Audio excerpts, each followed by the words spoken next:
puji Tuhan, dengan kita memuji menyembah Tuhan akan menyenangkan hati Tuhan.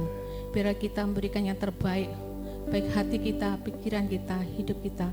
Biar kita fokus untuk memuji menyembah Tuhan. Mari kami undang untuk bangkit berdiri, kita pujikan Tuhan Yesus manise. Ya, kita hidup di dalam Tuhan, kita akan merasakan betapa manisnya hidup di dalam Tuhan.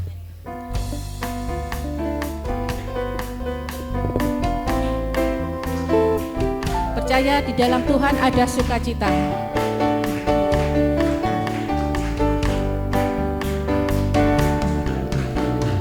Jalan bersama Dia pasti ada sukacita.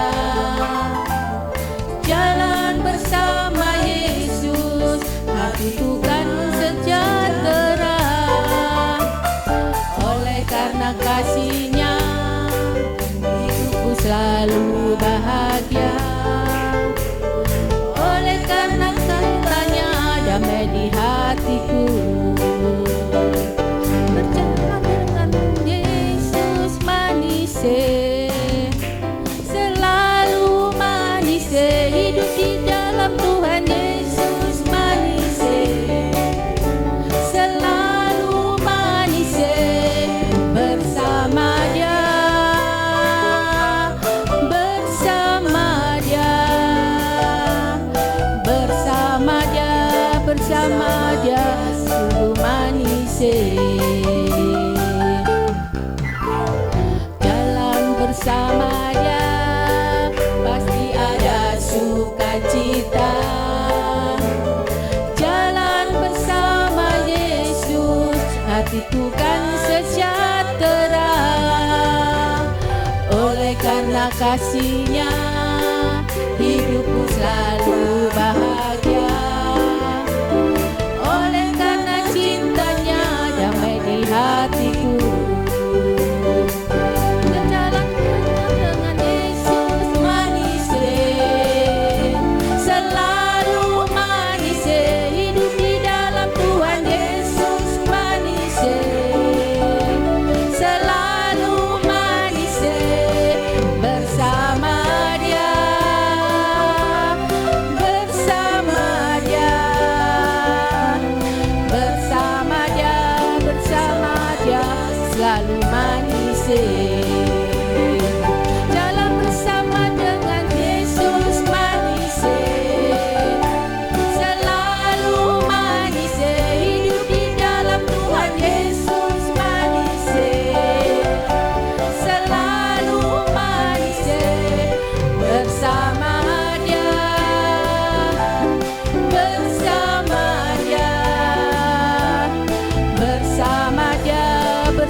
Pujilah Bapa, pujilah Anak, pujilah Roh Kudus, ketiga yang esa.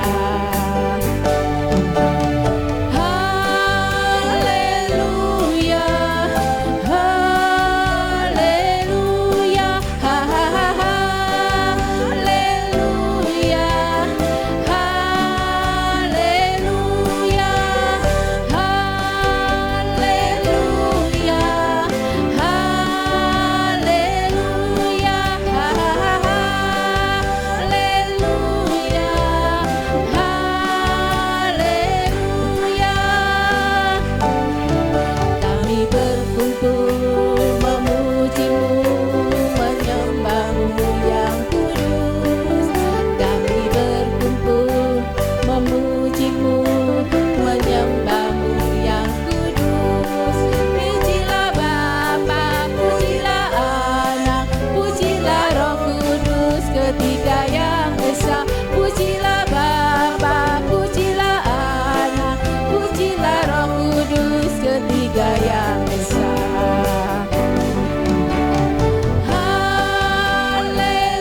luar biasa.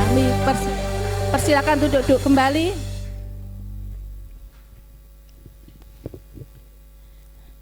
Tiba saatnya kita akan memasuki hadirat Tuhan. Mari kita sembah Tuhan.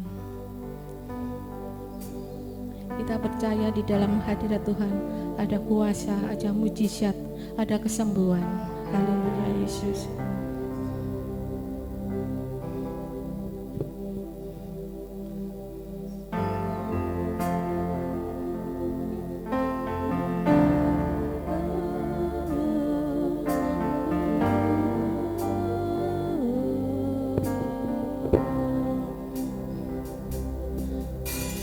Masuk hadirat-Mu Tuhan dengan korban pujian. Masuk hadirat-Mu Tuhan, perhiaskan kekudusan.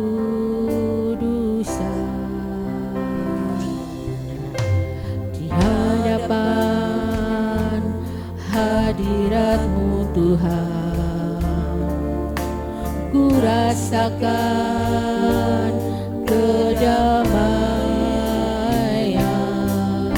Di hadapan hadirat-Mu Tuhan, ku nampak Tuhan,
perhiaskan kekudusan.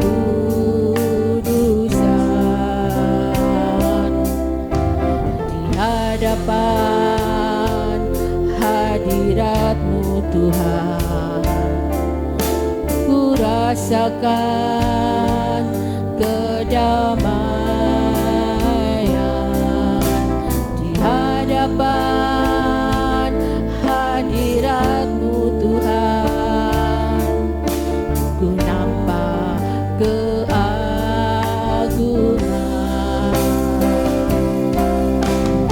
Yesus, ku sembah Kau, sujud di hadapan-Mu. Keinginan dalam hidupku hanya untuk menyembah-Mu. Yesus, ku sembah Kau, sujud di hadapan-Mu.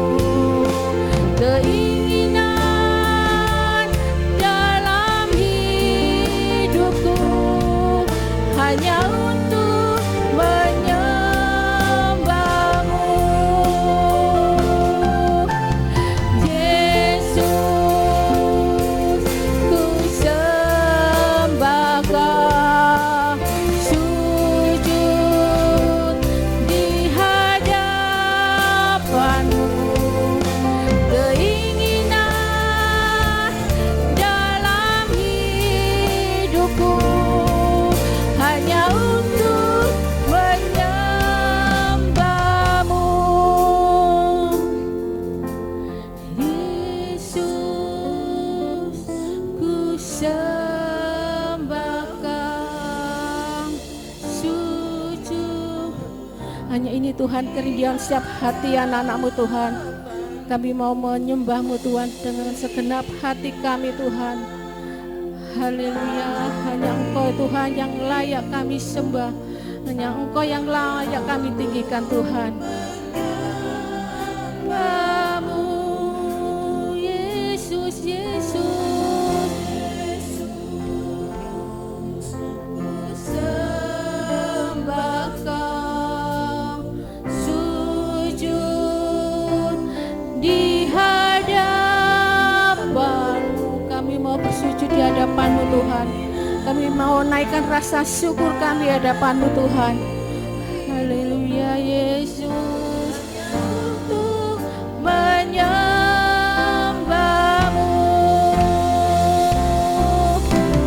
Yesus, ku sembah Kau, sujud di hadapan-Mu.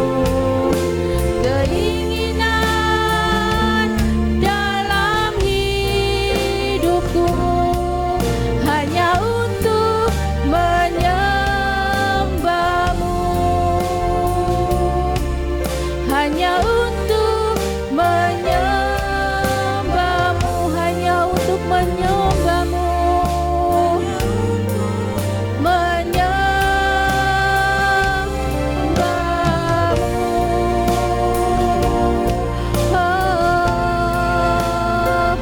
kami sembah ke Tuhan, kami sembah ke Tuhan, kami naikkan syukur bagi-Mu Tuhan. Hanya Engkau yang layak disembah, hanya Engkau yang layak kami tinggikan. Haleluya, haleluya, terpujilah Tuhan. Haleluya, haleluya, sembah bagi-Mu Tuhan, naikkan syukur bagi-Mu Tuhan. Haleluya, Allah yang baik, terima kasih Tuhan. Haleluya, haleluya,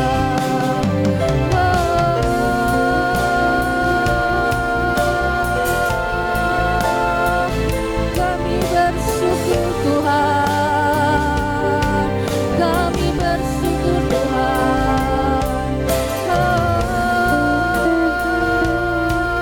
Terima kasih Tuhan. Haleluya, haleluya, terima kasih Tuhan. Haleluya, terima kasih Tuhan. Haleluya, Bapa yang baik, terima kasih Tuhan. Kaulah yang kami sembah, Kaulah yang kami tinggikan. Haleluya.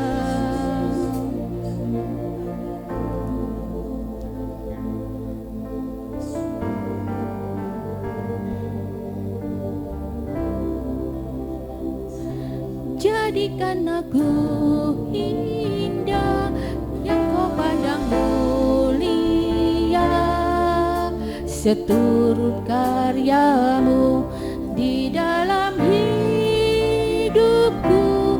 Ajarku berharap hanya kepadamu, taat dan setia kepadamu Tuhan.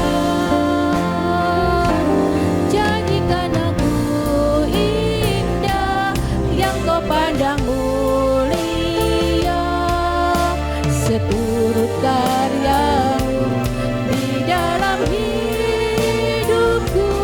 Ajarku berharap hanya kepadamu.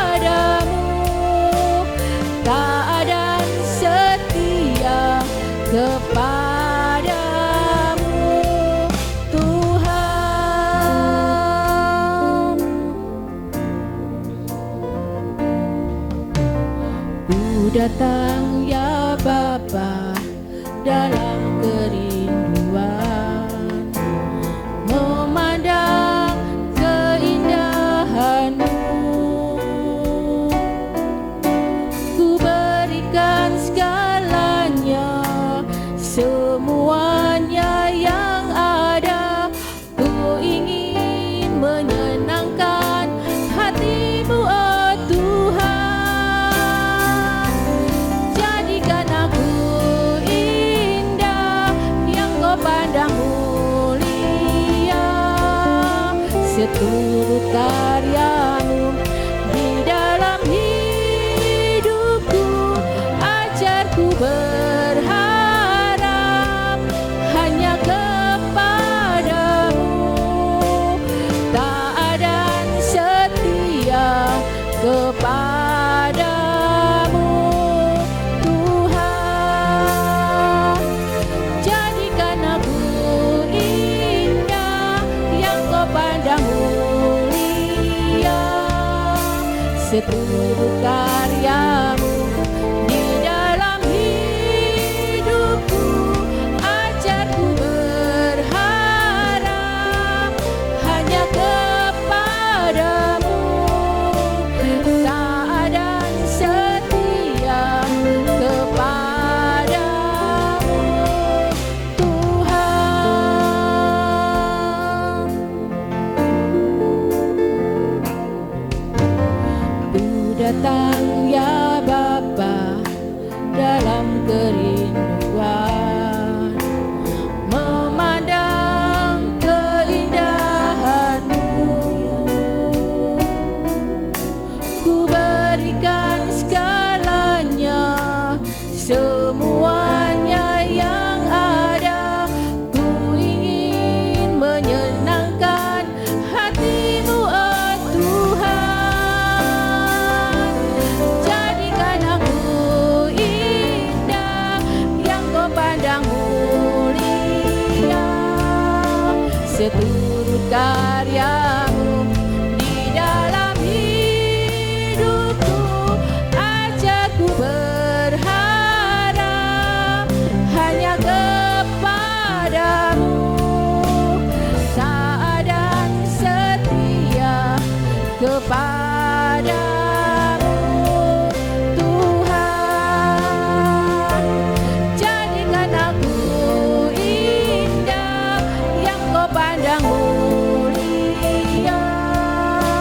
Seturut karya-Mu di dalam hidupku, ajarku berharap hanya kepadamu, taat dan setia, taat dan setia, taat dan setia kepadamu,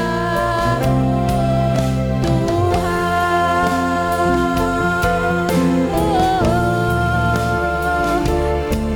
Kami mau setia, Tuhan. Haleluya. Kaulah yang layak disembah, Kau yang layak kami tinggikan. Engkaulah Allah kami, Engkaulah Raja kami. Terima kasih Tuhan, hanya Engkau satu-satunya yang layak kami sembah. Haleluya. Yesus Tuhan. Haleluya.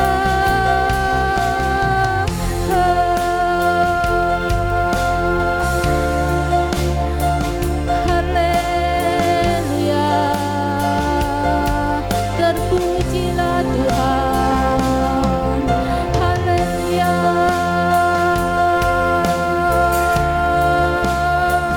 Glory, glory bagi-Mu Tuhan.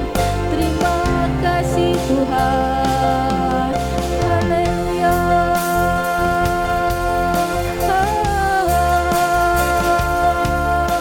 Haleluya.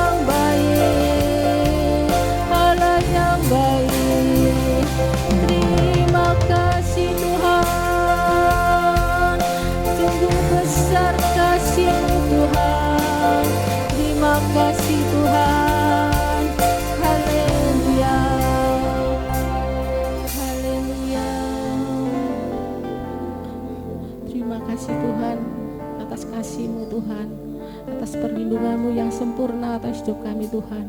Berikan hati pada kami Tuhan untuk selalu merindukan akan kasih-Mu Tuhan, merindukan akan kebaikan-Mu Tuhan. Biar setiap kami memiliki hati yang haus lapar akan firman-Mu Tuhan.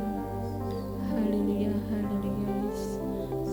Bapa yang baik, terima kasih Tuhan atas kasih-Mu, pemberitaan-Mu yang Kau berikan pada kami Tuhan. Kami bangga Tuhan punya Allah yang baik Tuhan.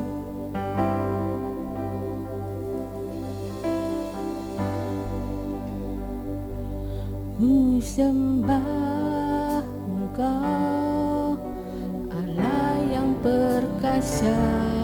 Ku sanjung tinggi nama-Mu di hidupku Tuhan, tiada yang lain. Hanya Kau satu di hatiku. Ku sembah Engkau, Allah yang perkasa. Ku sanjung tinggi nama-Mu di hidupku Tuhan, tiada yang lain. Hanya Kau satu di hatiku.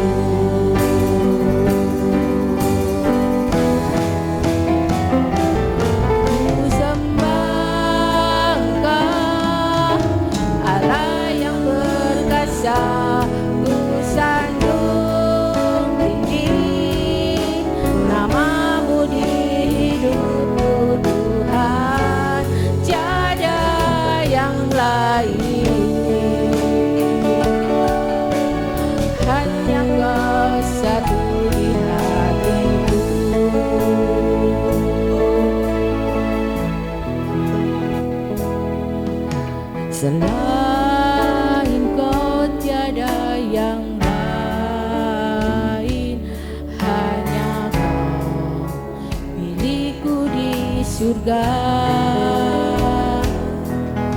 Sekalipun dagingku lenyap, hatiku lelah tak berdaya.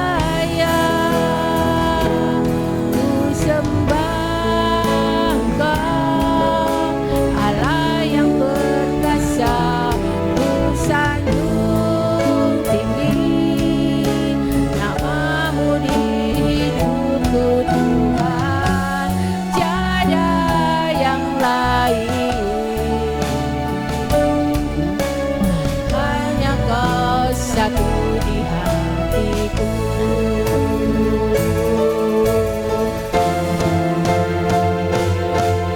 Sembah Engkau, Allah yang perkasa. Ku sanjung tinggi nama-Mu di hidupku Tuhan, tiada yang lain.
Bagi-Mu Tuhan.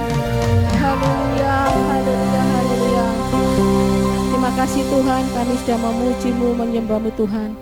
Tiba saatnya Tuhan kami mau mendengarkan isi hati-Mu Tuhan. Lihat hamba-Mu yang hendak menyampaikan firman-Mu Tuhan. Biarlah urapan dari Engkau Tuhan menyertai hamba-Mu yang hendak menyampaikan Tuhan. Urapi setiap kami anak-anak-Mu Tuhan, buka telinga kami, hati kami Tuhan, untuk mau ditaburi kebenaran firman-Mu Tuhan. Biar firman-Mu boleh hidup Tuhan, boleh berkuasa di dalam kehidupan kami Tuhan, boleh menguatkan iman percaya kami, boleh menghibur hati kami Tuhan. Biar firman-Mu Tuhan menjadi tuntunan dalam setiap kehidupan kami Tuhan. Terpujilah Engkau ya Bapa. Haleluya Yesus. Kami percaya dalam setiap masalah, setiap perkara, setiap pergumulan pasti ada jawaban yang dari Tuhan. Haleluya Yesus.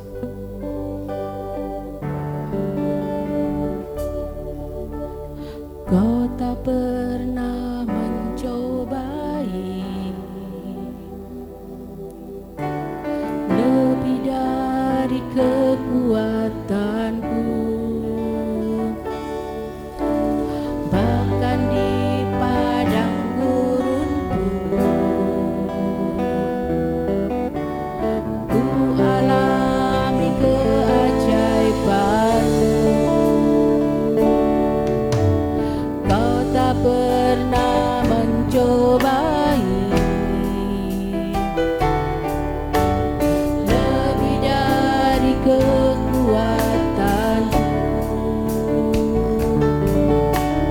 Bahkan di padang gurun ku alami keajaiban-Mu. Aku percaya bahwa Allahku selalu turut bekerja bagiku untuk mendatangkan kebaikan bagiku. Yang mengasihi-Mu Tuhan, aku percaya.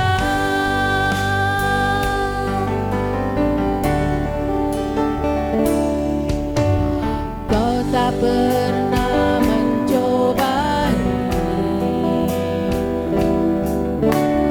lebih dari kekuatanku.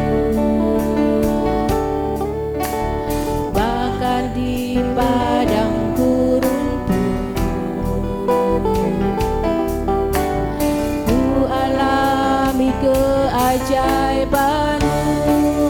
Aku percaya bahwa Allahku selalu turut bekerja bagiku untuk mendatangkan kebaikan bagiku. Yang mengasihi-Mu Tuhan, aku percaya bahwa Allahku selalu turut bekerja bagiku untuk mendatangkan kebaikan bagiku.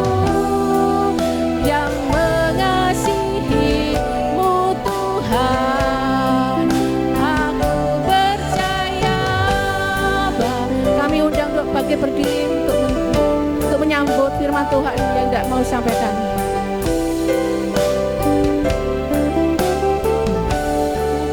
Percaya bahwa Allahku selalu turut bekerja bagiku untuk mendatangkan kebaikan bagiku.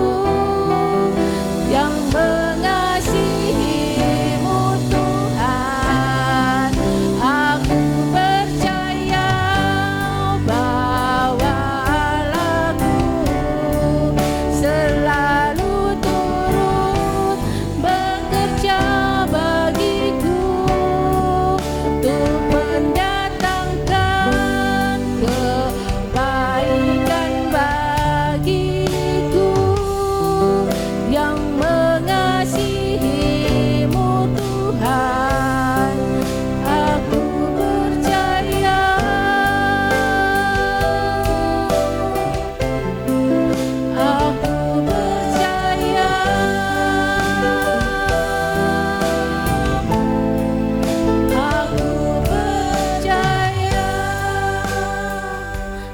percaya Tuhan akan setiap janji-janji-Mu Tuhan.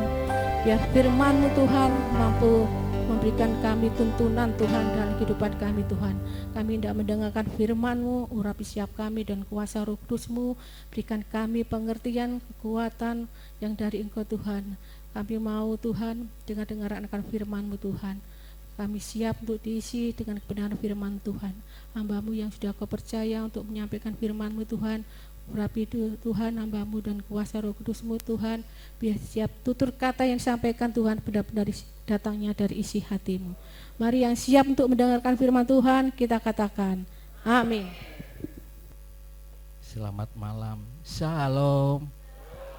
Shalom di sana. Halo shalom. Ya, luar biasa. Ada sukacita? Luar biasa. Ini seakan-akan ruangan ini ada 1 juta jemaat. Luar biasa ini. Ada sukacita Bapak Ibu? Banyak uang? Tidak punya utang? Ya, luar biasa. Sudah makan? Aduh nek iki wis. Habis ini nanti sama-sama kita makan bareng sama Pak Sanjaya. Masa anak muda tok sing dijak yo. Iya toh, awake dhewe ora tau blas iki. Luar biasa Bapak Ibu Saudara kasih. Pak Edi nggak ada ini ya. Sharing firman Tuhan ini kita akan sharing santai aja Bapak Ibu. Saudara yang dikasih Tuhan, setiap kita yang duduk di sini pasti pernah mengalami pencobaan seperti tadi ya. Pujian terakhir tadi. Pujian tadi apa? Allah selalu turut bekerja. Kau tak pernah cobai ya. Entah pencobaan untuk berbuat dosa, entah pencobaan karena tekanan hidup, entah pencobaan karena apa? Pergumulan keluarga. Ya. Ada yang di tempat ini yang tidak pernah mengalami pencobaan? Boleh acungkan tangan. Loh, jadi mengalami pencobaan semua ya? Oh alah, podo nek ngono. Jadi dan seringkali dalam pencobaan itu, setiap pencobaan datang itu mesti kadang-kadang kita bertanya, kenapa harus aku? Kenapa harus aku Tuhan? Padahal aku sering ke gereja. Lah iku lho wong ra tau nang gereja malah gak ono masalah, gak ono diberkati. Seringkali seperti itu Bapak Ibu? Gak ada ya? Gak ada. Kenapa harus sekarang terjadi pencobaan itu dalam hidup saya? Pas wayahe bayar SPP anakku Tuhan, pas wayahe bayar kos-kosan, pas wayahe kontrakan kuntek, kenapa pergumulan itu datang Tuhan? Sering seperti itu? Tidak ada ya? Loh, ada. Pasti semua orang itu mengalami yang namanya pencobaan. Seringkali mesti tanya setelah mendapatkan pencobaan, tanya, kenapa Tuhan izinkan pencobaan itu terjadi dalam hidupku? Apakah Tuhan masih peduli ya? Apakah Tuhan masih sayang saya? Apakah Tuhan masih mencintai saya untuk menjadi umatnya yang luar biasa? Bapak Ibu Saudara kasih, di tengah pergumulan yang selama kita hadapi itu ada kalimat emas yang Paulus sampaikan kepada, nanti kita akan sharing di Korintus, di jemaat Korintus, dan juga kepada kita pada hari ini bahwa Allah setia. Amin. Katakan kanan kiri, Allah setia loh. Allah setia. Ya, Allah setia. Oleh sebab itu judul renungan malam hari ini, oke. Ya, judulnya saya beri Allah setia di dalam pencobaan. Ya, bilang kanan kiri, Allah setia dalam pencobaanmu. Nah, itu terambil di dalam 1 Korintus 10 ayat 13. Ini ayat yang luar biasa. Nah, Allah setia di tengah pencobaan. 1 Korintus 10 ayat 13. Di sini Paulus itu ingin menekankan, ingin berkata bahwa ini pencobaan bukan tanda bahwa Tuhan itu meninggalkanmu. Enggak jelas ya. Bahwa Tuhan tidak meninggalkanmu, tetapi Tuhan ingin menunjukkan kesetiaannya. Ada amin Bapak Ibu? Amin. Jadi pencobaanmu bukan tanda bahwa Tuhan itu meninggalkanmu. Jadi tetap semangat walaupun saat ini mengalami pencobaan hidup. Apapun sakit penyakit, ekonomi, apapun pencobaan yang kita rasakan, Tuhan ingin menunjukkan kesetiaanmu. Jadi ada lagu baru dari Pak Yusak ya, yang belum rilis.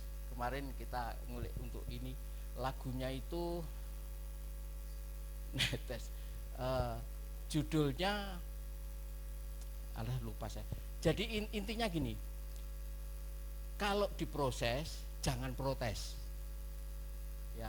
Kalau diproses saat ini mungkin dalam pencobaan itu proses Tuhan, jangan protes. Terus di refrainnya itu nikmati dan syukuri. Nah ini belum tayang ini, mungkin dalam bulan depan akan tayang ini lagunya Pak Yusak. Jadi judulnya nikmati proses. Bapak Ibu terkasih, mari kita baca bareng-bareng 1 Korintus 10 ayat 13 ya. Sudah dapat? Katakan amin. Yang belum dapat katakan aman, karena sudah ada. Kita baca sama-sama 1, 2, 3.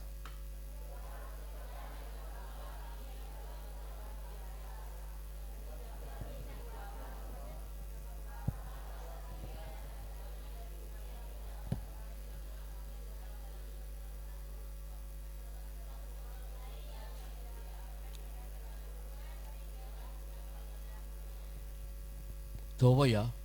Oh sampun Pak. Matur sembah nuwun Pak. Luar biasa. Habis ini terakhir juga ya Pak ya.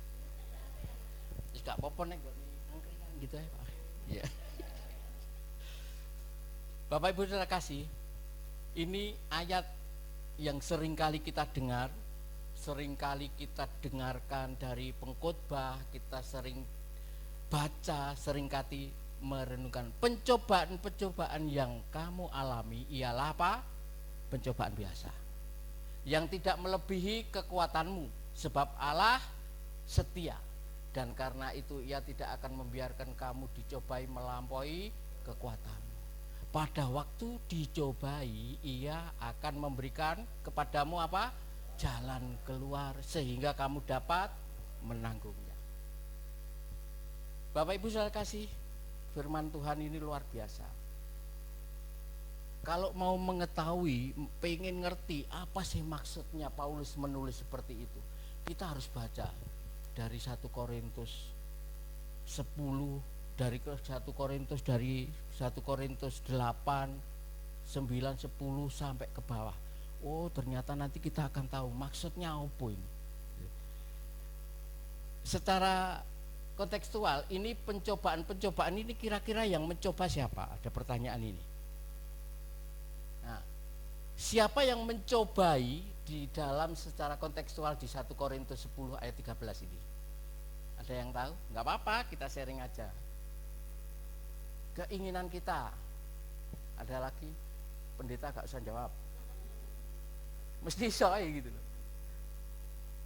Bu Maria biasanya aktif ini. Kenapa Bu?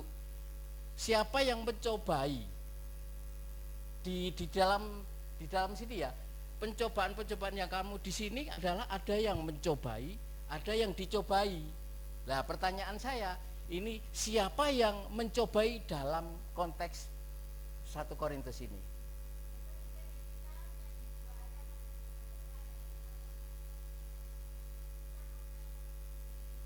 Iya, luar biasa, betul. Betul. Jadi jemaat Korintus saat itu menghadapi pencobaan itu berasal dari ini, keinginan daging. Ya, ini ya, sumber pencobaan pertama itu adalah diri sendiri. Ya. Keinginan daging, apa di sana? Hawa nafsu. Kalau baca dari atas jenengan itu hawa nafsu, ada pencabulan, ada ketamakan, ada iri hati, kebiasaan lama, penyembahan berhala. Jadi sumber pencobaan pertama di dalam konteks 1 Korintus 10 ini adalah diri sendiri. Dikuatkan di Yakobus 1 ayat 14, setiap orang dicobai oleh keinginan sendiri, Bapak Ibu. Terus yang kedua adalah karena godaan lingkungan. Ini jemaat di Korintus itu ada juga godaan lingkungan, penuh pesta pora. Jadi kota Korintus saat Paulus menulis di 1 Korintus 10 ini, itu adalah kotanya itu penuh pesta pora. Ada ritual seks, itu di kuil Afrodit. Kalau Bapak Ibu pelajari lebih jauh mengenai ritual seks di kuil Afrodit, ini seperti kalau di Jawa ini Gunung Kemukus. Gunung Kemukus, tahu Mas Gunung Kemukus di sini. Di sini itu ritual seksnya di sana itu sebuah kuil di sana terkenal dengan Dewi Cinta. Kuil Dewi Cinta. Dan di situ ada ritual. Itu di sana disediakan pelacur-pelacur. Ada lebih dari 1000 pelacur di sana. Kasih seperti itu. Jadi karena apa jemaat Korintus itu menghadapi pencobaan karena keinginan daging, karena diri sendiri, dan karena dugaan karena godaan lingkungan, Bapak Ibu.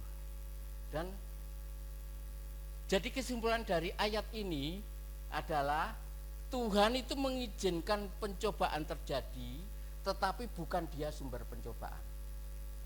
Bukan dia sumber pencobaan. Ini ya, biar tidak salah paham ya, biar tidak salah paham dengan Tuhan. Sebelum kita belajar memahami ayat ini, bahwa Tuhan tidak pernah mencobai untuk menjatuhkan, biar tidak salah paham. Kita lihat di Yakobus 1 ayat 13. Ini ya.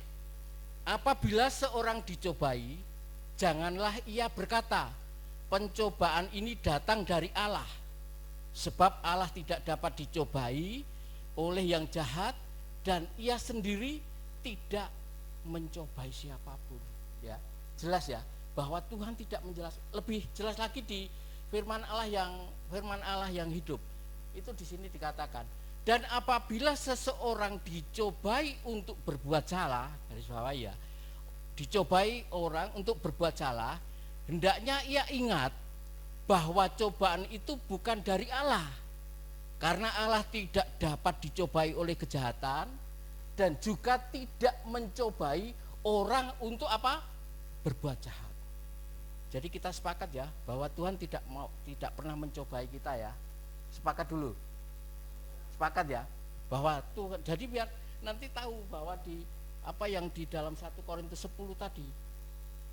Nanti kalau salah paham iso-iso dinyalah ke Tuhan. Tetapi saya katakan bahwa Tuhan tidak pernah mencobai seorang pun untuk berbuat jahat. Jadi mungkin lebih tepatnya adalah Tuhan itu menguji. Ya, Tuhan menguji. Bertujuan untuk apa? Bertujuan untuk membangun. Membangun apa? Membangun iman, membangun karakter, membangun yang baik-baik. Tuhan itu menguji, tujuannya untuk membangun. Dan tujuannya untuk apa? Ini, untuk membentuk karakter. Jadi mungkin Bapak Ibu saudara kasih, kalau panjenengan saat ini mengalami pencobaan apapun yang dirasakan itu pencobaan, sakit penyakit, apapun, ekonomi, ini. Jadi jangan katakan bahwa ini cobaan dari Tuhan, jangan Bapak Ibu. Ini Tuhan itu menguji untuk membangun kita, untuk membentuk karakter kita, bisa untuk melewati pencobaan. Nanti lebih detail lagi, kita akan bahas detail lagi. Jadi Tuhan menguji untuk membangun dan membentuk karakter kita, untuk mencapai tujuan kita, menyelesaikan permasalahan pencobaan yang ada. Tetapi kalau iblis apa? Iblis mencobai, seperti yang katakan Bu Maria, iblis ikut campur itu mencobai. Tujuannya apa? Tujuannya adalah menggoda. Setelah menggoda apa yang menjatuhkan dalam dosa. Nah, bedanya di sini Bapak Ibu. Secara kontekstual di 1 Korintus 10 ayat 13 itu bedanya di sini, bahwa Tuhan menguji, iblis mencobai.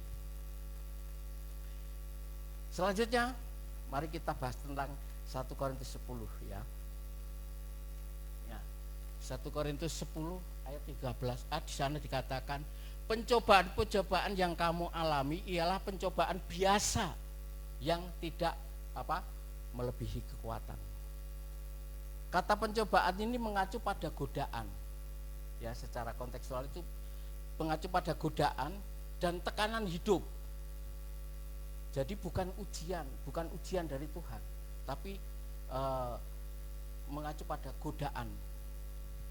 Tujuan Paulus menulis surat ini adalah Paulus mengingatkan kita bahwa Israel di Perjanjian Lama yang nyata dengan kasat mata melihat mujizat terjadi.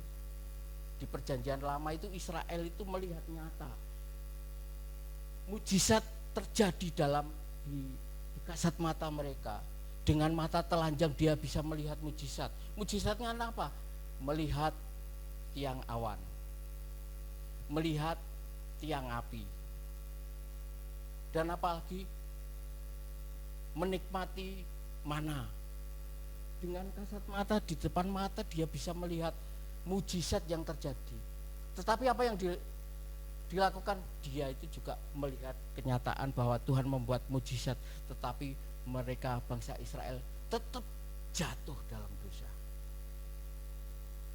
Apalagi kita saat ini Bapak Ibu, kita pun bisa jatuh dalam dosa bila tidak berjaga-jaga. Namun di sini Paulus menambahkan penghiburan. Nah, ini pencobaan adalah mengajar.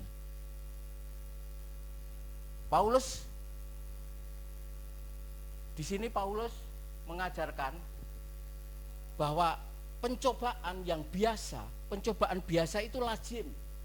Jadi pencobaan biasa itu lazim. Pencobaan biasa yang di sana dikatakan pencobaan biasa artinya Tuhan tidak akan membiarkan pencobaan yang kita alami itu di luar batas kemampuan kita. Oleh sebab itu Bapak Ibu, di sana Paulus mengatakan pencobaan biasa itu artinya Tuhan mengizinkan. Pencobaan biasa itu karena apa? Karena Tuhan sudah mengukur kemampuan kita. Terus apa? Tuhan yang menopang. Dengan pencobaan-pencobaan itu Tuhan yang menopang agar apa? Agar kita tidak jatuh dan mampu menjalani pencobaan itu. Selanjutnya apa? Tuhan yang menyediakan jalan keluar. Amin Bapak Ibu. Jadi kalau saat ini mengalami hal itu, pencobaan-pencobaan apapun yang sudah saya katakan bahwa itu pencobaan biasa. Pencobaan biasa, namanya pencobaan biasa itu Tuhan yang mengizinkan. Biasa itu hampir semua orang alami gitu loh, biasa gitu ya. Biasa itu tidak sesuatu yang luar biasa gitu loh, yang bahasane sing enak gitu loh. Wow gitu ya. Enak wow gitu. Terus jadi karena apa? Karena pencobaan itu terjadi dalam hidup kita karena Tuhan itu sudah mengukur kemampuan kita Bapak Ibu. Kemampuan kita seberapa? Kemampuan Bu Maria seberapa ya? Tak kayak sih pencobaan ini. Tapi Tuhan sudah mengukur kemampuan. Oleh sebab itu mampu untuk menjalani. Setelah diukur, Tuhan itu menopang, tidak membiarkan. Jadi jangan salahkan Tuhan. Dan setelah itu Tuhan itu luar biasa baiknya. Tuhan itu setia. Tuhan menyediakan jalan keluar. Cuma kadang-kadang kita tahu nggak jalan keluarnya itu. Tuhan itu sudah menyediakan jalan keluar. Tuhan itu sudah menyediakan jalan. Tahu nggak ini jalannya Tuhan? Ini jalannya iblis. Nah, kita harus pandai-pandai di situ. Memang luar biasa. Jadi jika pencobaan itu hadir, pencobaan itu sudah Tuhan izinkan dalam kategori yang tepat bagi kapasitas kita. Jadi pencobaan itu Tuhan izinkan dalam kategori yang tepat bagi kapasitas kita. Amin Bapak Ibu. Artinya bukan terlalu sedikit, artinya bukan terlalu berat. Jadi pas gitu. Ya. Orang hidup itu kalau pas kan enak loh, seneng. Gitu. Saya sendiri seneng. Hidup pas-pasan itu enak. Saya pas butuh mobil, pas ada uang. Jadi pas pengen rumah besar, pas ada uang. Ya itu pas-pasan itu enak. Ya Pak ya. Pas. Selanjutnya kita akan 1 Korintus 10 ayat 13b, dikatakan di sana, sebab Allah setia dan karena itu Ia tidak akan membiarkan kamu dicobai melampaui kekuatanmu. Tadi karena sudah pas, Tuhan sudah takar, kemampuan kita sudah takar. Karena sebab Allah setia dan karena itu Ia tidak akan membiarkan kamu dicobai. Karena sifatnya ini ya Bapak Ibu, setia itu adalah karakter Allah. Setia itu adalah karakter Allah. Karakter Allah apa? Dapat dipercaya, konsisten, tidak berubah. Mungkin Bapak Ibu ada pasangan yang telepon, yang aku jemputin jam 3 yo. Wah, menjemput jam 3, belum jam 3 siap neng tempat. Itu namanya setia. Namanya setia, konsisten. Setia. Yang jemputin jam 3 ya, jam 5 lagi teko. Siapa yang ngalami seperti itu? Kalau itu saya nggak kaget Bu, saya nggak kaget kalau itu. Saya nggak kaget kalau Bu Edi. Seperti Pak John setia Ibu ya, Bu Maya setia Pak John ya, setia. Ya, jadi setia itu adalah karakter Allah. Karakter setia itu adalah dapat dipercaya, konsisten dan tidak berubah. Jadi kesetiaan Allah itu adalah ini. Ia tidak membiarkan pencobaan itu berlangsung melebihi atau melampaui batas kekuatan kita. Ya, Tuhan tidak membiarkan pencobaan itu berlangsung itu melebihi atau melampaui batas kekuatan kita. Kesetiaan Allah menjadi jaminan bahwa pencobaan punya batas aman yang ditentukan oleh Dia.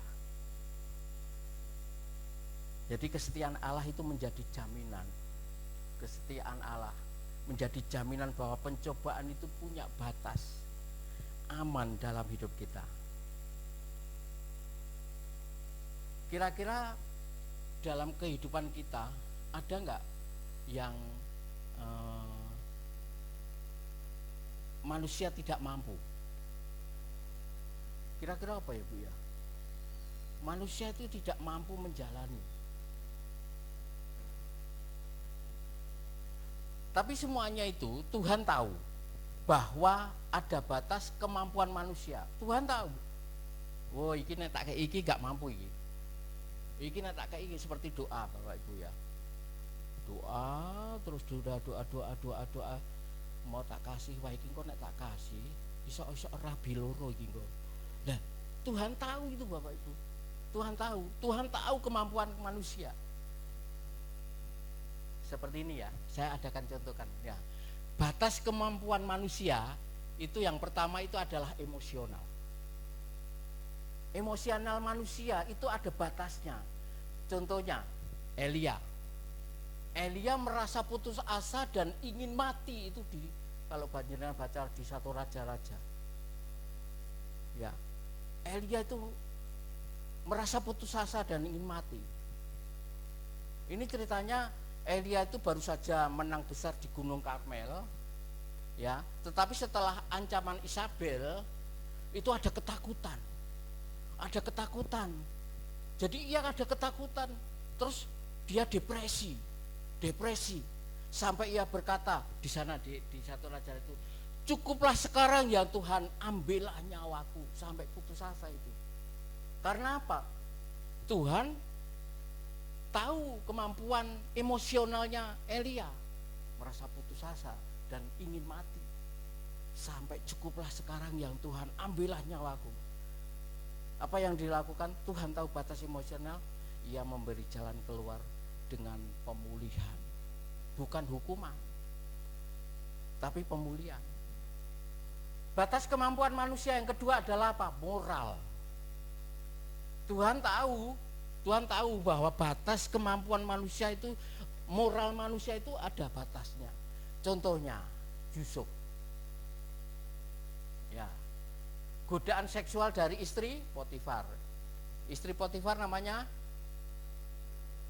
Ibu Potifar. Ya. Jadi godaan seksual dari istri Potifar, Bapak Ibu saudara kasih. Ini Tuhan tahu batas moral manusia, moralnya Yusuf itu Tuhan tahu. Ya. Godaan seksual istri Potifar itu bukan kecil loh Bapak Ibu. Dan peluang Yusuf untuk masuk tergoda itu luar biasa, banyak sekali. Karena apa? Karena setiap hari kalau dibaca di ayat 10 dan lain-lain itu, setiap hari itu istri Potifar itu menggoda Yusuf tiap hari. Coba umpama masih digoda Mas Wiwit ngono iki. Yo didik. Tapi Tuhan tahu kemampuan Mas Wiwit ini, moralnya dikuatkan. Oh, dikuatkan.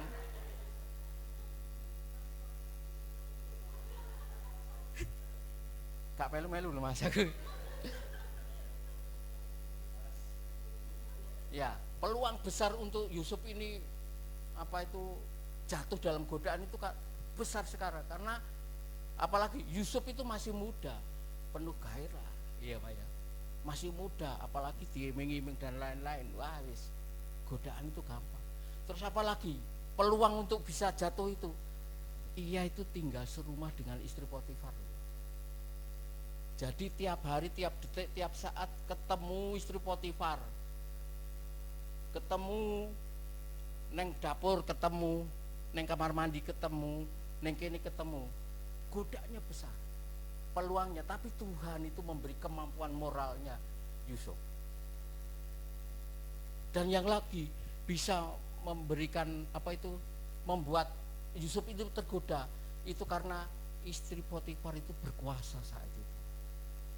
Yang namanya kuasa ya apa? Zaman dhisik. Nek gak gelem, ayo. Tetapi Tuhan membiarkan godaan itu melebihi, tidak membiarkan kelebihan itu melebihi kekuatan moral Yusuf. Tuhan beri kekuatan itu. Pelajaran di sini adalah Tuhan tidak menghilangkan godaan. Ya. Sekali lagi, Tuhan tidak menghilangkan godaan, tetapi memberi jalan untuk menghindar sebelum kekuatan moralnya Yusuf ini berhenti atau habis. Tuhan memberi kekuatan. Batas kemampuan manusia apalagi? Fisik. Ya. Fisik, wis pasti. Kene ae wong wis tuwek-tuwek ngene iki ya pasti fisike. Istri saya ini tadi aku gawekno jemuran ning ngisor yo, karena kita nyuci di atas, jemur di atas. Naik turun tangga. Nah, kenapa dia minta untuk dibuatkan di bawah? Karena apa? Karena tadi kelemahan fisik. Batas kemampuan manusia, kemampuan fisik.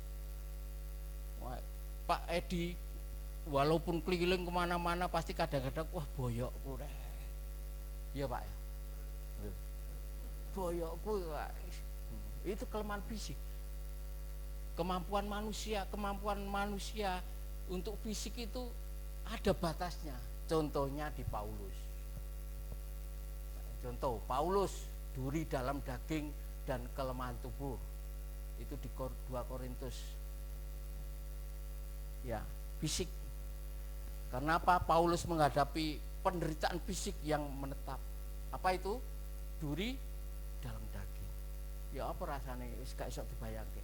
Duri dalam daging, obah titik loro, rono loro. Kelemahannya yang tidak kuat secara fisik, secara tubuh. Sampai itu Paulus itu minta mati. Minta mati. Sampai 3 kali dia ngomong. Tetapi Tuhan menjawab apa? Di dalam 2 Korintus 12 ayat 8. Ya, 2 di sini ada. 2 itu katakan, kasih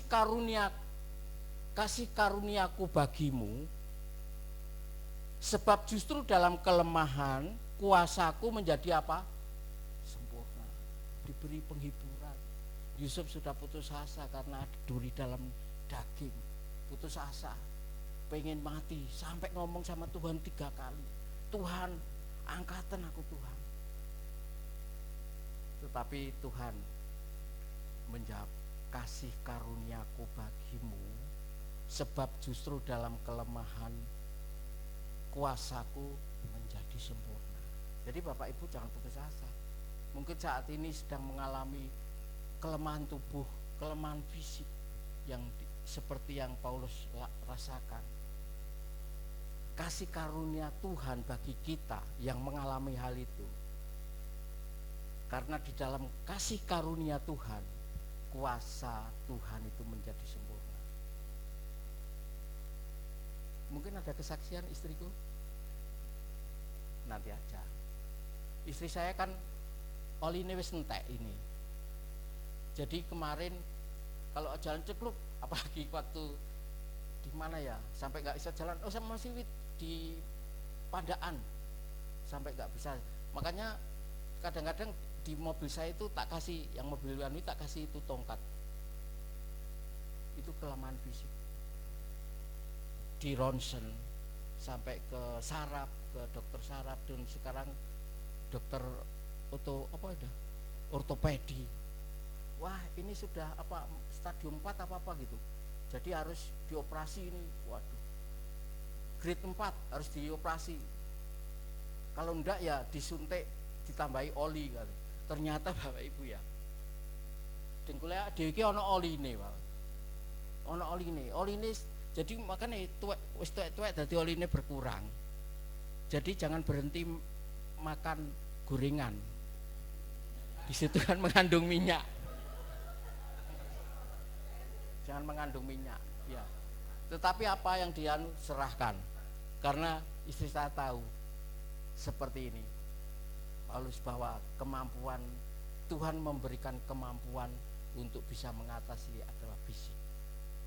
Ada satu lagi, kemampuan manusia itu ada batasnya, itu adalah rohani. Mungkin Anda bisa memberikan contoh batas rohani sampai saya itu pernah Bapak Ibu ya, kemampuan manusia mengenai rohani itu saya pernah dan saya rasakan sendiri. Saya itu pernah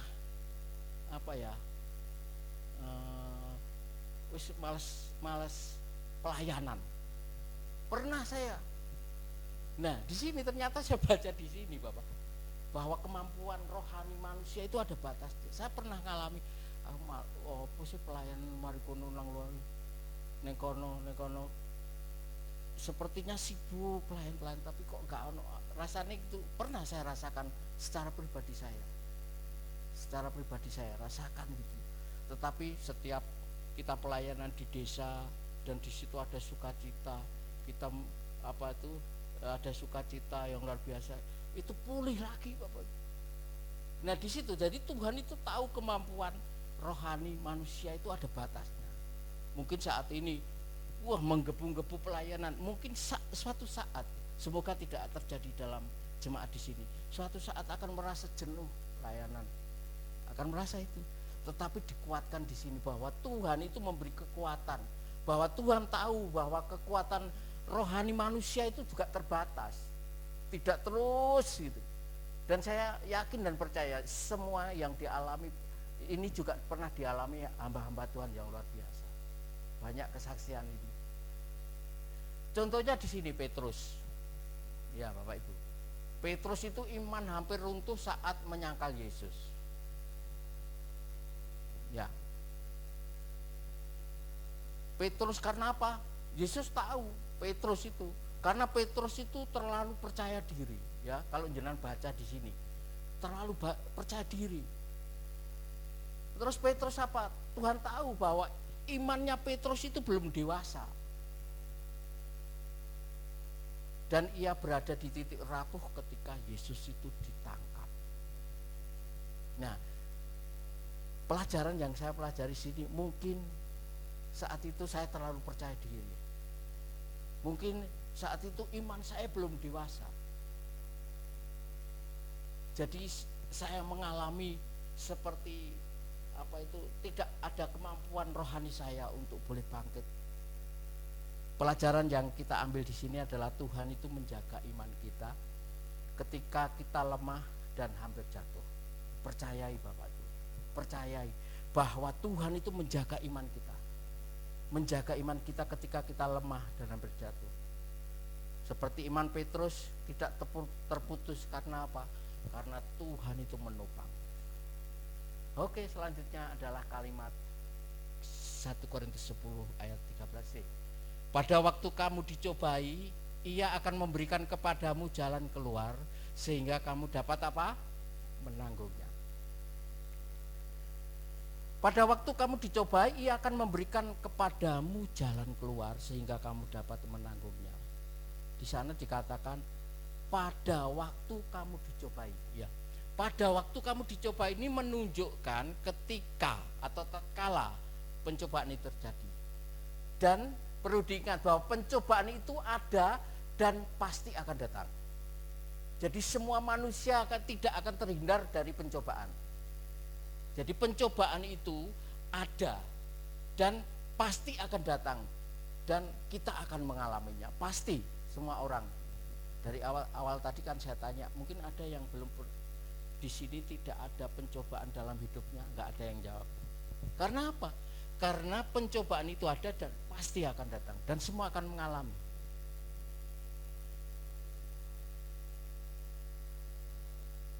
Terus di sana dikatakan ia akan memberikan. Ia ini siapa? Tuhan. Tuhan akan memberikan. Ini merupakan tindakan aktif dari Allah. Jadi Tuhan sendiri, inisiatif Tuhan sendiri untuk memberikan. Jadi merupakan tindakan aktif dari Allah, bukan hanya jadi pasif, janji pasif, tetapi pemberian nyata dari Allah dan ini merupakan inisiatif dari Allah sendiri. Oleh sebab itu Tuhan memberikan. Jadi Tuhan tidak ada yang nyuruh, Tuhan tidak ada yang ngongkon, tapi inisiatif Tuhan memberikan. Selanjutnya apalagi ya? Nah, ini pada waktu dicobai ia akan memberikan tadi sudah ya, Tuhan memberikan dengan inisiatif sendiri kepadamu jalan keluar, jalan keluar dari perangkap. Jalan keluar dari perangkap. Dan jalan keluar di sini artinya bukan penghapusan masalah loh Bapak Ibu. Kalau Tuhan itu memberikan jalan keluar itu bukan berarti masalah kita bebas, masalah kita lenyap, masalah kita habis. Tetapi di sini melainkan jalan keluar yang dapat dan harus ditempuh. Jadi bukan penghapusan masalah otomatis, melainkan jalan keluar yang bisa ditempuh. Mungkin ada ilustrasi gini. Di sebuah gedung tingginya 21 ya, 21 ojek senti gedung 21 lantai. Di lantai 15 ini kebakaran. Ya, di lantai 15 ini kebakaran. Dan alarm berbunyi. Asapnya gak karuan. Lah posisi kita itu posisi di lantai 21. Perhatikan ini. Di sini gedung itu tidak langsung hilang. Api tidak serta-merta langsung hapus, langsung apa? Padam. Walaupun alarm berbunyi, kalau alarm di hotel atau di tingkat itu kan kalau udah alarm berbunyi kan airnya ya Bu mancur dewe gitu. Di situ bahaya tidak langsung lenyap. Asap tetap ada dan kita masih posisi di lantai 21. Namun Bapak Ibu, kalau di gedung-gedung jenengan itu kalau melihat itu mesti di setiap gedung itu pasti ada pintu apa? Darurat. Pintu darurat. Nah, kita harus lewat pintu darurat itu, harus mencapai sampai ke bawah. Walaupun di sana banyak orang yang semua orang lewat di situ dan banyak halangan, banyak rintangan. Wah, semua karena semua orang lewat situ. Ya bayang naik, ya lah. Sampai seperti itu, sampai menjebel. Dan orang-orang itu mengambil keputusan untuk turun melewati pintu darurat tersebut itu karena apa? Karena dia tidak akan menunggu api ini mati. Posisi kita di 21. Dia tidak mau lewat situ, tidak nunggu sih, engko gen apine mati sih, baru kita lewat darurat. Ia tidak menunggu penolong datang. Wis pokoknya yo apa carane wis gitu. Nah, dia membuka pintu darurat, dia lari untuk menyelamatkan. Nah, di sini Bapak Ibu. Di sini. Jadi Tuhan itu memberikan jalan keluar. Kalau sudah diberikan jalan keluar, itu bukan penghapusan masalah otomatis. Dan pintu jalan keluar itu harus kita dapat, harus kita jalani dan kita tempuh walaupun perjalanan itu terganggu, perjalanan itu banyak terganggu orang-orang itu.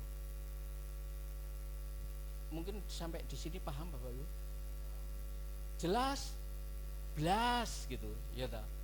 Iya, kalau dulu waktu sekolah di guru tadi, jelas, belas, mudeng, mubeng. Gitu.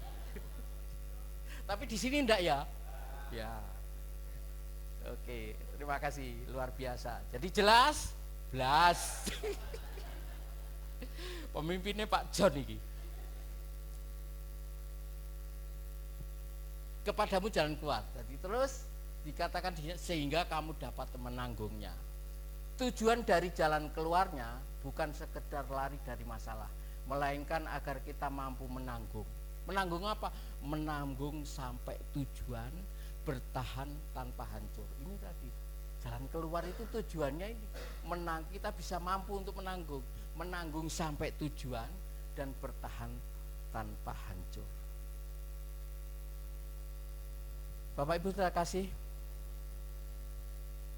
Intinya dalam 1 Korintus ini adalah Allah aktif membuka atau menyediakan suatu jalan supaya kita tidak hancur karena pencobaan. Kalau kita mendapatkan pencobaan, apapun pencobaan itu, Allah itu aktif membuka dan menyediakan suatu jalan supaya kita tidak hancur karena pencobaan. Nah itu tadi, jalannya itu benar enggak sesuai dengan yang diberikan Tuhan. Selanjutnya adalah kesimpulan. Toleh kanan kiri kesimpulan. Terakhir. Tangi, terakhir. Ya. Si tangi apa ya? Yes. 1 Korintus 10 ayat 13 itu bukan hanya janji, tetapi itu adalah fondasi keyakinan bahwa Tuhan mengetahui keadaan kita. Pencobaan-pencobaan yang kamu alami ini, Tuhan tahu, mengetahui keadaan kita. Ia tahu batas kekuatan kita. Ia tidak pernah tinggal diam. Ia menyediakan jalan keluar yang kita sudah bahas. Ia setia dari dulu sampai hari ini dan sampai selama-lamanya. Amin. Karena itu ketika pencobaan datang kita dapat berkata sama-sama, ben bareng ya. Ketika pencobaan datang kita dapat berkata 1, 2, 3,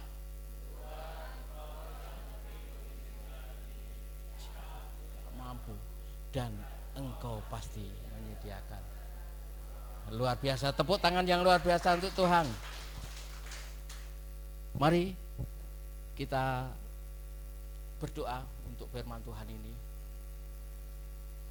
Mungkin WLC kan Mas Menas. Lagu Allahku selalu turut bekerja ini cocok ini. Main game, Mas.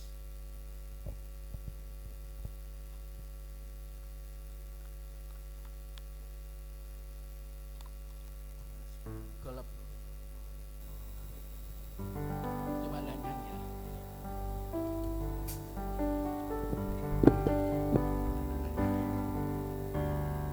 Kau tak pernah mencobai. Tuhan tidak pernah mencobai, Bapak. Lebih dari kekuatanku. Ada amin? Yes. Bahkan di padang gurunku, ku alami keajaiban-Mu. Sekali lagi katakan, kau tak pernah mencobai. Kau tak pernah mencobai. Terima kasih Tuhan, Engkau sungguh luar biasa dalam hidup kami. Lebih dari kekuatanku,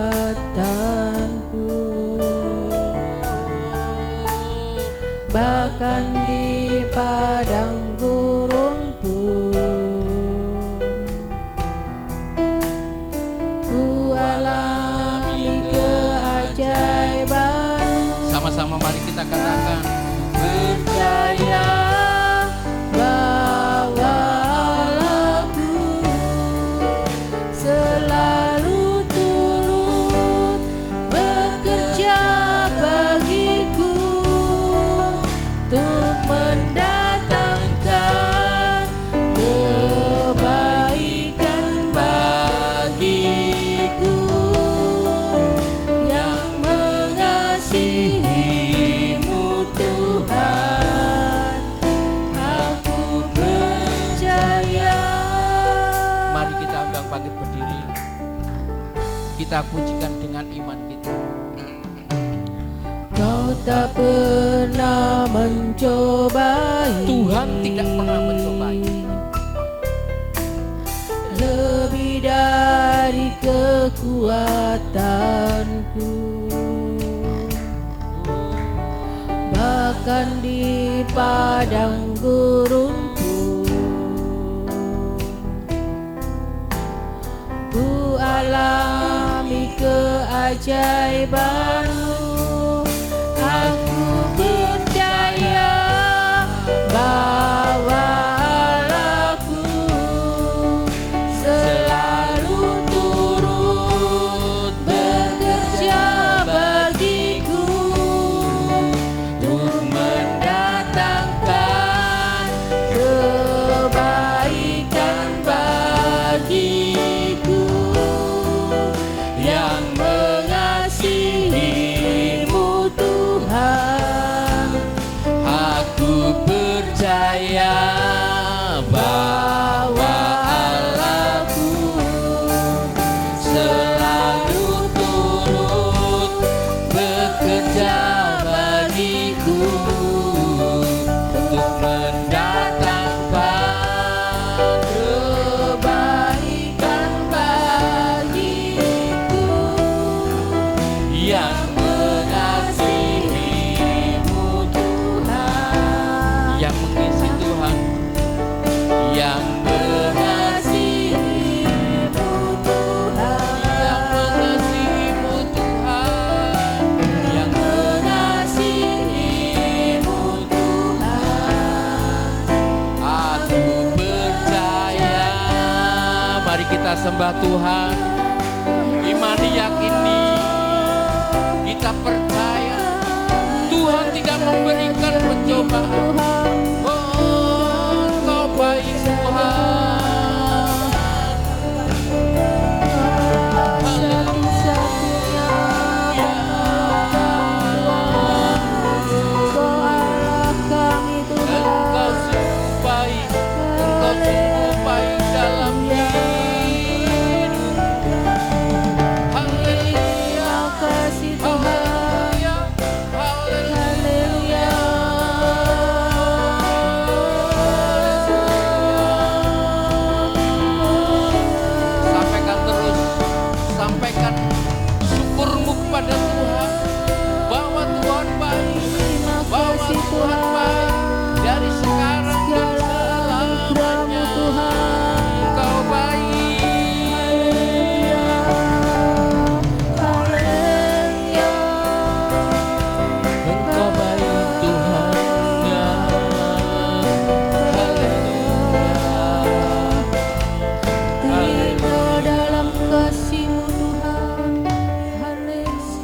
Engkau baik Tuhan. Sungguh Engkau baik Tuhan. Engkau sungguh baik Tuhan. Engkau tidak pernah mencobai kami. Engkau terus memberikan jalan keluar untuk permasalahan perihal. Mungkin saat ini Bapak Ibu Saudara kasih, saat ini mengalami pencobaan, sakit penyakit, saat ini mengalami kelemahan tubuh, imani, amini bahwa Tuhan akan memberikan jalan keluar. Tuhan akan menyembuhkanmu yang sakit. Tuhan akan memberikan yang terbaik dalam hidup. Yang mungkin saat ini sedang mengalami masalah ekonomi, yakini dan imani bahwa Tuhan akan memberikan jalan keluar. Mungkin saat ini merasa kita tidak ada jalan keluar. Mungkin saat ini merasa bahwa jalan sudah buntu. Amini, imani bahwa Tuhan bisa memberikan yang terbaik dalam hidup. Terima kasih Tuhan. Kami bersyukur padamu. Oh, terima kasih. Terima kasih Tuhan Yesus. Terima kasih. Haleluya Yesus. Terima kasih Tuhan Yesus. Terima kasih, kami bersyukur untuk firman-Mu hari ini. Engkau mengingatkan kami bahwa Engkau adalah Allah yang setia, yang mengetahui batas kemampuan kami. Kami yakin dan percaya Engkau mengetahui semuanya, Tuhan. Dan Tuhan tidak pernah membiarkan kami dicobai melampaui kekuatan kami. Tuhan Yesus, terima kasih. Karena setiap pencobaan dan pergumulan hidup tidak Engkau pernah biarkan kami hadapi sendirian. Engkau turut campur menopang permasalahan-permasalahan dan selalu memberikan jalan keluar permasalahan kehidupan kami, Tuhan. Engkau selalu menyediakan jalan keluar. Walaupun dengan tidak menghilangkan masalah secara instan, Engkau memberikan hikmat, Engkau memberikan kekuatan, Engkau memberikan penguasaan diri kami, Engkau memberikan langkah-langkah nyata yang luar biasa sehingga kami mampu untuk menjalani pencobaan itu. Terima kasih Tuhan Yesus. Tuhan Yesus, tolong Tuhan, agar ketika pencobaan datang, kami tidak bersandar kepada kekuatan kami. Kami terus selalu menggandol Gusti, Hanya Engkau Tuhan Yesus yang kami percaya. Ajari kami untuk peka mendengarkan suara-Mu Tuhan. Roh Kudus, beri hikmat, pewahyuan yang saat ini kami hadapi. Dari firman-Mu saat ini, 1 Korintus 10 ayat 13, pencobaan yang kami hadapi. Tuhan akan memberikan jalan, beri hikmat itu Tuhan. Sehingga kami mampu untuk menjalani pencobaan itu. Kami mampu untuk menempuh jalan keluar yang sudah Engkau sediakan. Terima kasih Tuhan. Biarlah firman yang kami dengar hari ini menguatkan hati kami, memperbarui iman kami, dan menolong hidup kami. Terima kasih Tuhan Yesus. Terima kasih Bapa. Dalam nama Tuhan Yesus, kami sudah berdoa dan mengucap syukur. Yang percaya dan yakin bahwa Tuhan Yesus adalah Tuhan yang luar biasa yang akan menyelesaikan pergumulan kami, menyelesaikan pencobaan kami, memberikan jalan keluar. Mari sama-sama kita katakan amin. Terima kasih, Tuhan Yesus memberkati.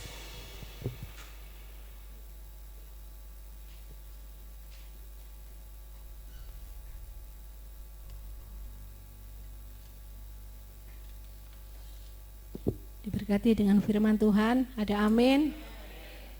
Ya, saya mau cerita sedikit ya, karena bagi saya ini luar biasa ya. Dalam 1 bulan ini, yang pertama itu masalah rambut ya, rambut. Maunya sih rambut saya tuh gak usah semir gitu loh, biar apa adanya putih. Tapi kalau dibiarkan putih, sepertinya itu nggak pantas sih loh, nggak cocok gitu. Jadi saya belajar, saya cat coklat ya, sempat saya cat coklat, kemudian begitu tumbuh lagi saya maunya coklat juga, tapi saya itu nggak baca ya, lihat gambarnya sepertinya coklat, begitu saya pakai warnanya pink yang nyolok gitu loh. Begitu habis nyemirku saya bercermin gitu, aduh kok malu ya Tuhan, saya tuh malu Tuhan, kok kayak orang korak. Akhirnya Tuhan, saya tak nyember lagi ya Tuhan, saya kan tidak boleh ya nyember sampai dalam 1 hari sampai 2 itu kan nggak boleh ya, paling tidak kan ada bahan kimia itu loh. Tuhan, saya mau nyemir Tuhan, tolong Tuhan supaya tidak rusak kulit kepala saya Tuhan. Akhirnya saya sember lagi, lumayan walaupun tidak semerah yang pertama tapi tetap merah gitu loh. Cuma ya sudah, daripada enggak yang seperti tadi ya. Tapi sebenarnya kalau hitam bisa langsung hitam, cuma saya tuh maunya mau semir coklat, bukan tuh gaya, bukan tuh kelihatan modis, tapi saya tuh mau belajar supaya biar apa adanya gitu loh. Jadi mulai pelan-pelan itu. Akhirnya ya tadi, walaupun merah tapi enggak terlalu mencolok. Tapi sebenarnya ada untungnya. Waktu saya di mall sama Pak Toto itu, saya ada satu keperluan, saya mau di ini, Pak Toto mau di situ, janjian. Nanti kalau sudah ketemu ya kita saling kontak. Begitu saya bilang Pak Toto, aku sudah selesai, aku di sini. Kamu di mana? Aku di sini. Akhirnya Pak Toto lihat dari atas, iya itu kelihatan rambutnya merah.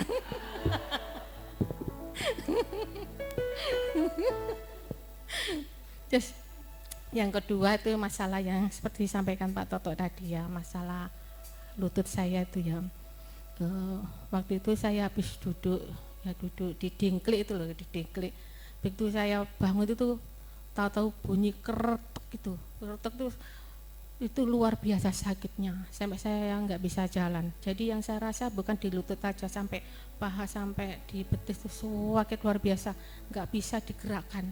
Akhirnya saya minta tolong Pak Toto untuk bantu jalan di pinggir tempat tidur. Ya begitu di pinggir tempat tidur itu lumayan 1,5 jam itu saya nggak bisa apa-apa. Mau saya gerakkan sedikit aja sakit luar biasa. Sama saya gini, saya cuma belajar bersyukur ya. Yes, terima kasih Tuhan, saya bersyukur Tuhan. Yes, saya belajar bersyukur. Saya nggak mau protes sama Tuhan, saya tetap bersyukur. Akhirnya saya lihat di HP itu loh, browsing tuh suruh kompres RS, saya kompres RS itu. Saya minta tolong Pak Toto. Saya cuma berpikir gini, jangan-jangan Pak Toto itu saya itu dikira apa ya, cuma pikiran saya itu gimana kok seperti ngalem atau acting gitu ya, benar-benar sakit gitu loh. Minta tolong Pak Toto, tolong ambilkan es batu untuk kompres. Ya, waktu ngambilnya sebetulnya saya tuh nggak puas, mangkok cilik itu loh, kecil gitu sama waslap es batu, airnya nggak ada es batu. Ya sudah, saya terima aja, saya kompres. Terus saya lihat sudah 1,5 jam lebih ya, saya nggak bisa ngapa-ngapain, geser nggak bisa, nggak bisa sakit. Coba saya gerakkan nggak bisa. Akhirnya saya coba sih lihat tolong ngambilkan tempat obat, saya cari obat-obat untuk anti nyeri itu. Kemudian saya minum obat itu pun harus minta tolong ini ganti untuk kompresnya itu. Rasanya oh Tuhan, ternyata nggak enak ya, orang nggak bisa urusan kaki aja loh, nggak bisa kesana, nggak bisa sini, harus nunggu orang tuh. Rasanya begitu tidak enak gitu loh. Orang kalau hidup tergantung sama orang ternyata tidak enak gitu loh. Jadi minta tolong ini sungkan gitu loh. Waktu baru sama suami sungkan itu dikira kemenyek gitu loh.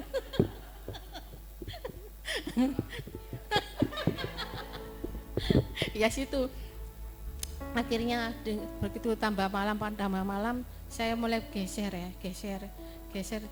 ke belakang sedikit gitu lumayan. Akhirnya ya gitu, kok yo pingin pipis lagi, aduh saya gak iso melaku kok pingin pipis ya. Tapi akhirnya saya sampai apa kalau paling engkle ya, tapi tetap gak bisa gitu loh. Biar jadi kayak akhirnya ada dengklik yang agak tinggi itu, saya tuh berjalan pakai itu. Jadi satunya itu kaki, satunya pakai itu. Harus seperti biar saya tuh enggak bergantung sama suami. Akhirnya ya sudah, saya bisa tidur. Kemudian ya waktu itu kebetulan juga ya yang kebakaran itu ya pas itu ya. Ya waktu itu ya ada nggak boleh ya kita ya mengatakan itu musibah, berkat aja. Itu betulan pas waktu kaki saya sakit itu ada kejadian rumah saya yang di atas tuh ada kebakaran. Waktu jam 4 pagi tahu lampu padam. Saya nggak bangun, biarlah. Saya tahu lampu padam, biasanya saya tuh bangun, kadang Pak Toto bangun, cuma Pak Toto nggak bangun gitu, biarlah aku menikmati kaki yang sakit itu. Akhirnya Pak Toto yang bangun. Tahu-tahu anak saya lapor datang, Bu, kebakaran rumah. Iya kebakaran di atas. Terus Pak Toto sudah basah dengan keringat itu. Rumah saya yang di atas yang jemuran tuh terbakar, sampai mesin cuci itu kebakar. Kaca jendela itu sudah hitam gitu. Terus kan itu ya stop kontak atau apa ya, yang terbakar tuh meleleh itu loh, di tumpuan baju kotor sama tumpuan ada bak tuh, ada 5 bak tumpuan ada 5 bak sama baju itu terbakar. Jadi membuat api besar itu dari tumpukan baju yang terbakar itu, sampai baju yang sudah dijemur di atas itu terbakar sampai kayak keripik gitu loh. Sama suami saya nggak bisa dipakai toh, kok keripik gini apa bisa dipakai, sampai jadi keripik, sampai lengket loh, mau diambil bajunya sudah lengket sama kawatnya itu. Ya sebagian Tuhan tetap puji Tuhan katanya, untung gitu, orang Jawa kan gitu ya, untung gitu ya. Yes, bersyukur ya, sampai baju jadi satu ngelengket baju sampai anak saya yang laki itu, bajuku belum tak pakai sudah mau buat kemanten terbakar.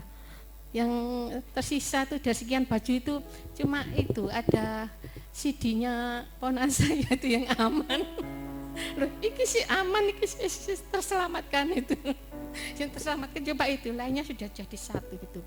Yes, puji Tuhan. Kemudian untuk masalah kaki saya itu waktu ya pas hari itu, besoknya saya minta tolong suami, saya harus ke dokter yang ahlinya, jangan ke puskesmas ya. Nanti kalau ke cari rujukan biasanya tuh berlarut-larut, harus melalui beberapa tahap ya. Misalnya kok datang di puskesmas itu nanti diobati dulu. Nanti kalau berapa hari mungkin dapat obat 5 hari, balik lagi. Kalau nggak ada perubahan obatnya diganti. Itu biasanya sampai 2 atau 3 kali itu ke ahlinya itu lama. Jadi saya ke dokter umum aja. Wis ngerasokno saya sakit luar biasa kaki ini. Waktu sampai di dokter ortopedi itu ya, saya lihat kiri kanan saya kok kasusnya podo, sikile podo engklek kabeh. Aduh, aku sudah termasuk di antaranya. Orang-orang yang sudah sepuh-sepuh, dalam hati, walah aku yang ngalami ya, sampai jalan ke sana-sana harus pakai kursi roda, rasanya ya sudahlah, sudah dinikmati aja, disyukuri. Ya, cuma saya percaya kalau Tuhan sudah sanggup menolong masalah saya yang lalu, yang pernah saya saksikan. Punggung saya ini kan sakit ya, untuk gerak aja nggak bisa ya, gerak sangat sakit gitu. Waktu di foto memang ada ya, di tulang belakang saya itu memang ada, harusnya lurus tuh sudah miring.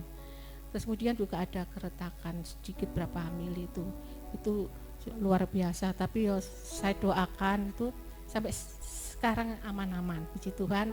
Kalau saya yakin kalau Tuhan sudah sanggup menolong saya yang lalu, pasti juga Tuhan juga sanggup menolong kaki saya. Ini sudah 2 hari saya nggak minum obat anti nyeri. Kapan tuh kalau nggak minum obat sudah mulai nyeri, kaku, sakit yang luar biasa. Kemarin itu sempat sama Mas Bibit itu ya, waktu ada doa itu di mana itu, di Taman Dayu, sudah enak-enak jalan, begitu tahu-tahu cekluk itu wis sudah sakit luar biasa. Ya puji Tuhan, semua kan sudah lihat saya bisa jalan normal. Puji Tuhan, saya 2 hari nggak minum obat. Saya belajar untuk melepas obat, tidak tergantung sama obat. Cuma kalau setiap saya bangun, setiap saya ingat kaki saya lus-lus gini, Tuhan sembuhkan, sembuhkan. Soalnya karena dokternya jalan satu-satunya harus operasi, diganti tempurungnya gitu. Terus saya bilang sama dokternya, enggak dokter, saya menunggu mujizat dari Tuhan. Bayangkan kalau tempurung diganti ya, kalau nggak cocok gimana ya? Kan kayak baju itu kan walaupun ukurannya M itu nggak selalu cocok di badan, kan nggak cocok gimana? Ya kelihatannya gampang, enak loh diganti tempurungnya, ada susternya, enak loh sus diganti baru tempurungnya, nggak masalah gantinya. Ini tuh kaki ini di urek-ureknya itu, bayangin yang itu. Ya puji Tuhan, Tuhan Yesus baik. Kita sudah berkati dengan kebenaran firman Tuhan. Kita pada saatnya akan memberikan persembahan. Sebelumnya kita bersatu hati dalam doa. Terpujilah Engkau ya Tuhan, Kau sungguh baik Tuhan. Terima kasih yang mana kami sudah diberkati oleh kebenaran firman-Mu Tuhan. Biar firman-Mu Tuhan belum menguatkan iman percaya kami, mampukan kami melewati setiap percobaan yang Tuhan berikan pada kami, biar kami bisa melaluinya dengan rasa syukur yang daripada Engkau Tuhan. Terpujilah Engkau Tuhan. Tiba saatnya kami tidak memberikan persembahan, ya Tuhan berkati tangan-tangan yang memberi berlipat kali ganda Tuhan. Berkati persembahan yang kami berikan Tuhan, biar boleh berguna untuk pekerjaan-Mu tempat ini. Terpujilah Engkau ya Bapa, dalam nama Tuhan Yesus. Haleluya, amin.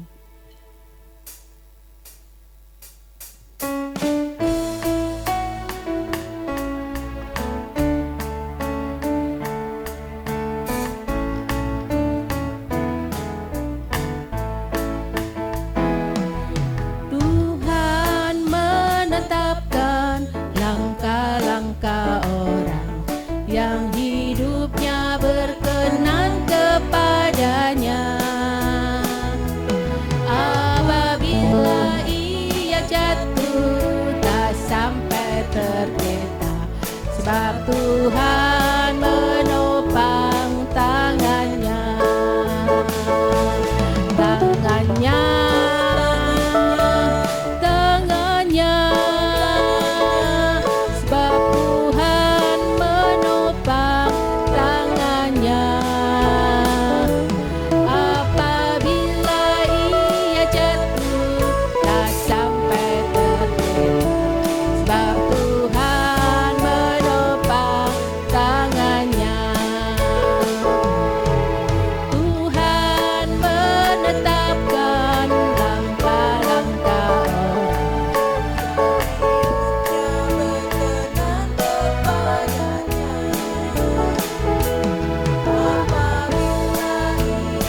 tangannya,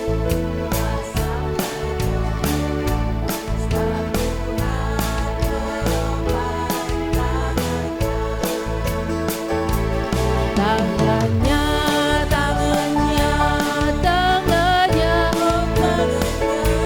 Sebab Tuhan menopang tangannya. Apabila ia jatuh tak sampai tergeletak. Sebab Tuhan menopang tangannya. Sebab Tuhan menopang tangannya. Sebab Tuhan menopang tangannya. Kita akan mendengarkan pengumuman. Mari yang bertugas kami persilakan.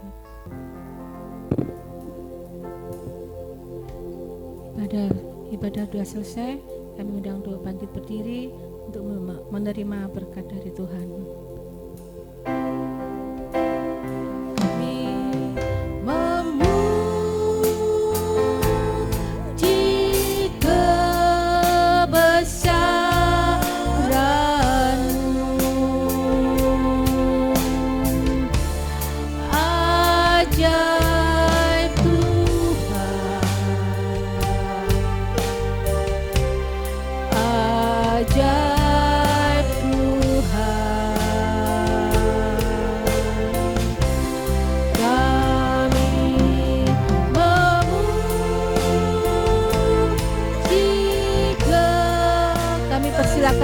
keluarganya untuk maju.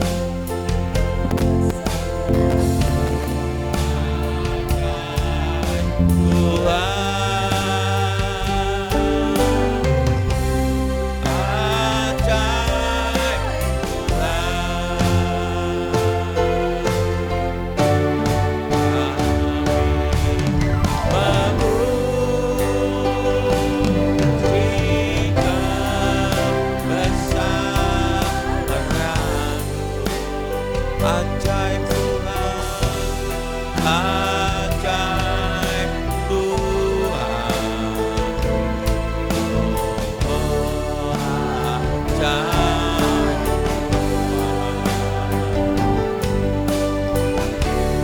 Kami memuji kebesaran-Mu. Katakan ajaib Tuhan, ajaib Tuhan, ajaib Tuhan, ajaib Tuhan, ajaib Tuhan,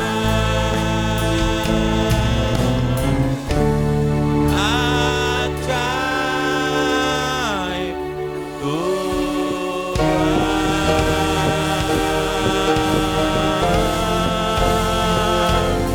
Amin.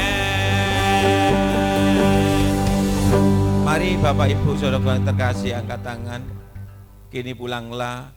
Tuhan memberkati engkau, Tuhan melindungi engkau, Tuhan menyinari engkau dengan wajah-Nya dan memberikan engkau kasih karunia-Nya. Tuhan menghadapkan wajah-Nya dan memberikan engkau damai sejahtera, berkat anugerah dari Bapa Surgawi, cinta kasih dari Yesus Kristus, penghiburan, kekuatan, penyertaan dari Allah Roh Kudus menyertai kita hari ini bahkan sampai selama-lamanya. Di dalam nama Tuhan Yesus Kristus yang sudah menerima berkat, katakan amin. Tuhan Yesus memberkati.